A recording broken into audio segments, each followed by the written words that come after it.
یہ ہے اسلامی دنیا کا منفرد میڈیا صدق میڈیا آفیشل۔ السلام علیکم ورحمۃ اللہ وبرکاتہ۔ ناظرین کرام، میں ہوں جاوید الحسن اور آپ دیکھ رہے ہیں صدق TV.pk۔ تمام دفتر حکمت الٹ گیا ہوں میں، مگر کھلا نہ رہا ابھی تک کہ کیا ہوں میں۔ نہ مجھ سے پوچھئے کیا جستجو میں لذت ہے، فضائے دہر میں تحلیل ہو گیا ہوں میں۔ اڑا ہوں تو فلک پر لیا ہے دم جا کر، زمین کو توڑ گیا ہوں جو رہ گیا ہوں میں۔ رہی ہے خاک کے ذروں میں بھی چمک میری، کبھی کبھی تو ستاروں سے مل گیا ہوں میں۔ حیات و موت بھی ادنا سے ایک کڑی ہے میری، ازل سے لے کر ابد تک وہ سلسلہ ہوں میں۔ مجھے کو دیکھ لیں اب تجھے دیکھنے والے، میرا آئینہ ہے تو تیرا آئینہ ہوں میں۔ ہر شخص کبریا ہے تجھے دیکھنے کے بعد، دعویٰ میرا بھی بجا ہے تجھے دیکھنے کے بعد۔ تیرے شہر میں آ کر واپس نہ جائیں گے، یہ فیصلہ کیا ہے تجھے دیکھنے کے بعد۔ لوگ کہتے ہیں تجھے مسیحا، مگر یہاں ایک شخص مر گیا ہے تجھے دیکھنے کے بعد۔ تجھے سجدہ کروں کہ نقش قدم چومتا رہوں، دل کعبہ بن گیا ہے تجھے دیکھنے کے بعد۔ سجدہ کروں گا تو کافر کہیں گے لوگ، یہ کون سوچتا ہے تجھے دیکھنے کے بعد۔ ہماری ویڈیوز کو مکمل واچ کیا کیجئے، ویڈیوز کو لائک کر کے اپنے چاہنے والوں تک ضرور پہنچائیں، اور چینل کو بھی سبسکرائب کرنے کے بعد ساتھ لگے بیل آئیکن کو ضرور بجا دیا کریں، تاکہ اس قافلہ حقیقت میں شامل ہونے والے تمام دوستوں کو اسلامی نقطہ نظر سے تمام تر ویڈیوز صحیح معنوں میں صحیح طریقے سے پہنچ سکیں۔ آج کا جو ہمارا ٹاپک ہے وہ نماز اور اس کے احکام کے بارے میں، لیکن آپ نماز کو سمجھیں۔ نبی کریم صلی اللہ علیہ وسلم نے فرمایا الصلاۃ معراج المؤمنین، نماز مومن کی معراج ہے۔ اگر نماز مومن کی معراج ہے تو اس کا کرائٹیریا بھی کچھ ہوگا۔ آپ کو یاد ہوگا کہ حدیث جبریل میں یہ الفاظ واضح پوچھے گئے تھے کہ یا رسول اللہ مل احسان، احسان کیا ہے، عبادت کا کمال کیا ہے، اور پوری عبادت کا کرائٹیریا کیا ہے؟ تو آپ نے فرمایا تھا ان تعبد اللہ کأنک تراہ فإن لم تکن تراہ انہ یراک۔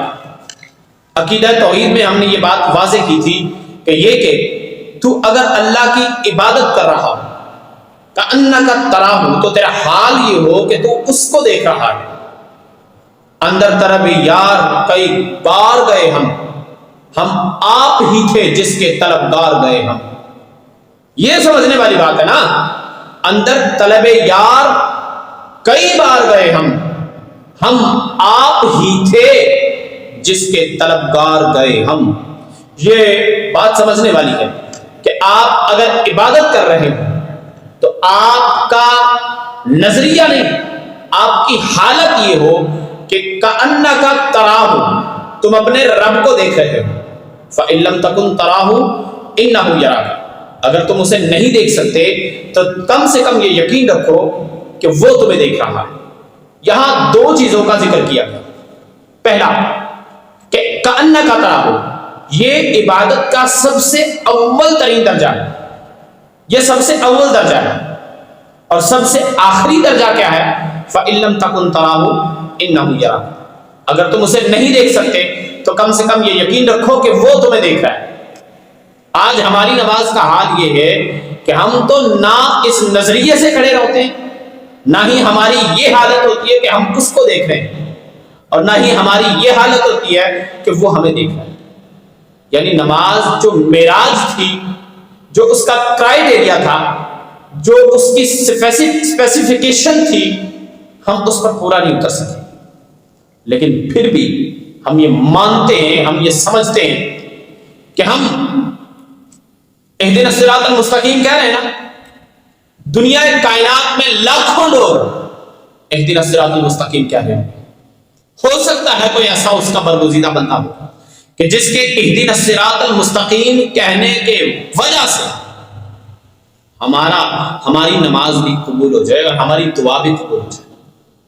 اب آ جائیں اس میں دوسری چیز جو مسئلہ اختلافی ہے، جسے کہا جاتا ہے رفع الیدین۔ اب رفع الیدین کے بارے میں ائمہ فقہا کا اختلاف ہے، لیکن یہ یاد رکھیے کہ ہمارے نزدیک رفع یدین کرنا حرام یا ناجائز نہیں ہے۔ میں پھر دوہرا دوں، ہمارے نزدیک رفع یدین کرنا حرام یا ناجائز نہیں ہے، بس ہمارا عقیدہ یہ ہے کہ والی کائنات صلی اللہ علیہ وسلم نے خود رفع یدین کیا تھا، صحابہ کرام نے بھی کچھ ٹائم تک کیا تھا، لیکن بعد میں اس سے منع فرما دیا۔ اب اس پر کچھ لوگوں کو دلیل کی ضرورت ہوتی ہے، تو دلیل آپ لے لیں جی۔ آپ کے پاس دلیل ہے حضرت وائل بن حجر کی، کہ حضرت وائل بن حجر رضی اللہ تعالیٰ عنہ نے فرمایا رأیت رسول اللہ صلی اللہ علیہ وسلم یصلی لا یرفع یدیہ، نبی کریم صلی اللہ علیہ وسلم نماز پڑھ رہے تھے، نماز پڑھا رہے تھے اور رفع یدین فرما رہے تھے، میں نے دیکھا۔ حضرت وائل بن حجر کی بات ہے۔ اب اگر حدیث پاک کی عبارت کی بات کی جائے تو وہاں یرفع یدیہ ہے، لیکن قبل الرکوع، قبل السجود یا قبل القیام کے الفاظ نہیں ہیں، صرف یرفع یدیہ ہے۔ لیکن چلیں ان کی دلیل ہے، ہم اس کو مان لیتے ہیں۔ حضرت عبداللہ ابن عمر کی روایت پیش کی جاتی ہے کہ یصلی مع رسول اللہ صلی اللہ علیہ وسلم، یہ حدیث پاک کا متن نہیں ہے، یہ عبارت ہے قاضی ایاز رحمۃ اللہ تعالی علیہ کی اور ملا علی قاری کی، جو اس کی تفسیر پیش کرتے ہیں۔ وہ فرماتے ہیں یصلی مع رسول اللہ صلی اللہ علیہ وسلم یقول یرفع یدیہ، وہ بھی رفع یدین فرما رہے تھے۔ اب جو احادیث پاک ہیں رفع یدین کے منع پر، ان میں حضرت جابر بن سمرہ کی حدیث پاک، حضرت جابر بن سمرہ کی حدیث پاک لے لیں۔ وہ کہتے ہیں کہ ہم نماز پڑھ رہے تھے اور آقا صلی اللہ علیہ وسلم ہمارے پاس سے گزر رہے تھے، اور ہم نماز کے درمیان نرفع یدیہ فی الصلاۃ، اور ہم اپنے ہاتھوں کو نماز کے درمیان بلند کر رہے تھے، رفع یدین کر رہے تھے۔ آقا صلی اللہ علیہ وسلم نے دیکھا، رک گئے، اور آپ نے ہمیں فرمایا کہ تم اپنے ہاتھوں کو کیوں گھوڑے کی دم کی طرح ہلاتے ہو، اسکنوا فی الصلاۃ، نماز میں سکون کیا کرو۔ پھر آپ اس پر آگے بڑھیں، علی رضی اللہ تعالی یقول قال یصلی مع ابن عباس، یہ حضرت عبداللہ ابن عباس کی طرف سے روایت ہے کہ ان کے ساتھ نماز پڑھی انہوں نے، لا یرفع یدیہ الا فی تکبیرۃ الاولی، انہوں نے رفع یدین نہیں کیا لیکن پہلی تکبیر میں کیا، جیسے ہم کرتے ہیں۔ حضرت عمر بن خطاب کے بارے میں بھی یہی الفاظ ہیں، لا یرفع یدیہ الا فی تکبیرۃ الاولی، رفع یدین نہیں کرتے تھے سوائے پہلی تکبیر کے۔ حضرت ابو بکر صدیق رضی اللہ تعالیٰ عنہ، آپ کے بارے میں بھی یہی الفاظ ہیں کہ یصلی لا یرفع یدیہ الا فی تکبیرۃ الاولی، جب بھی نماز پڑھتے آپ تکبیر اولی کے علاوہ رفع یدین نہیں کرتے۔ تمام خلفائے راشدین کے بارے میں یہی الفاظ موجود ہیں۔ اب آ جائیں اس کے خلاصے کی طرف۔ حضرت امام طحاوی نے جب باب رفع الیدین لکھا ہے نا کتاب الصلاۃ میں، اس کو پڑھ لیجئے گا۔ اس کو پڑھنے کے بعد جو اس کا خلاصہ ہے وہ فرماتے فنظرنا ان ذلک رفع الیدین یجوز فی الصلاۃ عند الشافعی والحنبلی والمالکی۔ ہم نے جب نظر کی تو نظر سے یہ بات ثابت ہوئی کہ رفع یدین جائز ہے امام شافعی کے نزدیک، امام حنبل کے نزدیک اور امام مالک کے نزدیک۔ اب لا یجوز عند الاحناف، احناف کے نزدیک جائز نہیں ہے۔ والدلائل مذکورہ، اور ان کے تمام دلائل مذکورہ ہیں۔ آپ کو باب رفع الیدین کتاب الصلاۃ چیپٹر ہے امام طحاوی کا، اس کو آپ پڑھیے گا۔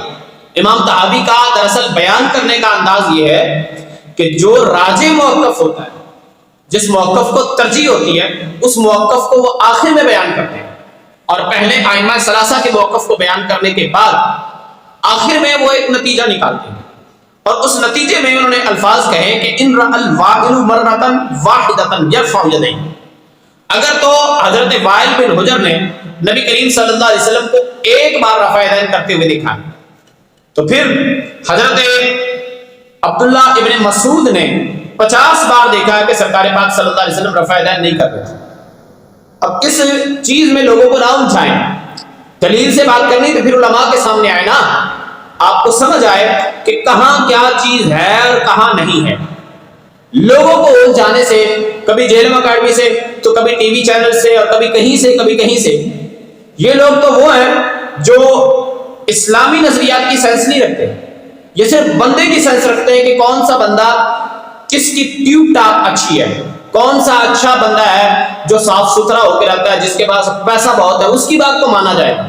ایسا نہیں ہے، جو بندہ دین میں مخلص ہے، پیسہ اس کے پاس ہے نہیں ہے، ویڈیو بنانے کے لیے بلڈنگ ہے یا نہیں ہے، یا لوگوں کو اپنا سیشن ریکارڈ کروانے کے لیے کیمرہ ہے یا نہیں ہے، جو کچھ بھی ہے اس کو چھوڑ دیں آپ ایک طرف، بس آپ اتنا سمجھ لیں کہ جو دین کے ساتھ مخلص ہے اس کی بات کو تسلیم کیا جائے۔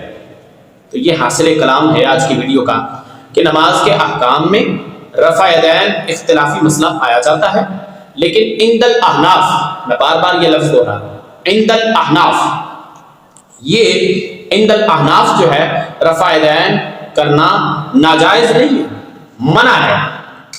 منع ہے رفع یدین کرنا، حرام، ناجائز یا مکروہ نہیں ہے۔ لیکن اگر کوئی شخص رفع یدین کر رہا ہے تو اسے یہ طے کرنا ہوگا کہ وہ کس امام کی تقلید کر رہا ہے۔ وہ امام شافعی کی تقلید کر رہا ہے تو پھر ان کے بیان کردہ مسائل پر عمل کرنا ہوگا۔ اور امام شافعی کے نزدیک ایک مسئلہ یہ بھی ہے کہ اگر عورت مر رہی ہو، اس کے پیٹ میں بچہ ہو، چاہے وہ زندہ ہے یا مردہ، دونوں صورتوں میں اس کو دفن کر دیا جائے، تو اپنی پیدائش کا حساب لگانے کے بعد آپ امام شافعی کے مسائل پر، امام شافعی کے بیانات پر تقلید کر سکتے ہیں۔ آج کے لیے صرف اتنا ہی۔ جاوید الحسن چشتی کو اجازت دیجیے، اگلی ویڈیو میں آپ سے پھر ملاقات ہوں گے اور ایک اور اختلافی مسئلہ آپ کے سامنے رکھیں گے مع دلائل۔ اللہ اور اس کے رسول کی بارگاہ میں دعا ہے کہ وہ مجھے اور میرے سننے والوں کو عمل کی توفیق عطا فرمائے۔ وآخر دعوانا ان الحمدللہ۔ یہ ہے اسلام دنیا کا منفرد میڈیا، صدق میڈیا آفیشل۔